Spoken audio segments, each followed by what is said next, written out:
মুহূর্তে আমার অন্তরের অন্তঃস্থল থেকে কৃতজ্ঞতা, প্রণাম এবং অভিনন্দন জানাচ্ছি।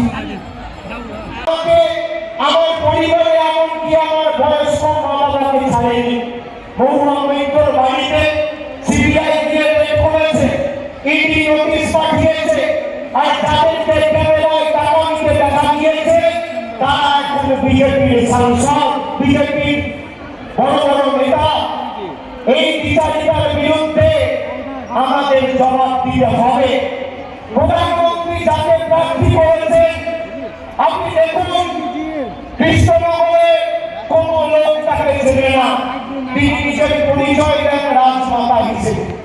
আর প্রধানমন্ত্রী ইডি রাজ, সিবিআই রাজ, গরিব খেতাও ওনাকে বিশ্বাস।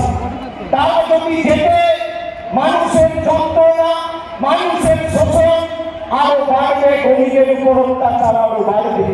আর আমাদের প্রার্থী যদি যেতে আমরা দিল্লির বুকে বৃহত্তর সর্বাত্মক আন্দোলন করে গরিব মানুষের 100 দিনের টাকা আনার জন্য সরব হয়েছিলাম।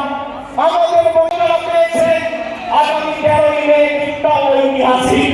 এই 13 মে বাংলায় 2011 সালে পরিবর্তন এসেছিল। আর এই 13 মে গাছের উপর ছোড়া ফুল চিহ্নে 3 নম্বর বোতাম টিপে মৌমৈত্রকে জিতিয়ে দিল্লিতে পরিবর্তনের সরকার বাংলার মানুষকে তৈরি করার দায়িত্ব দায়ভার আজকের এই সভা থেকে নিতে হবে। আমি আপনাদের বলছি, আমি 2.5 মাস ধরে রাস্তায় মানুষের চোখের মুখের ভাষা আমি দেখেছি, আমি বুঝি। এই সরকারের বিদায় শুধু সময়ের অপেক্ষা।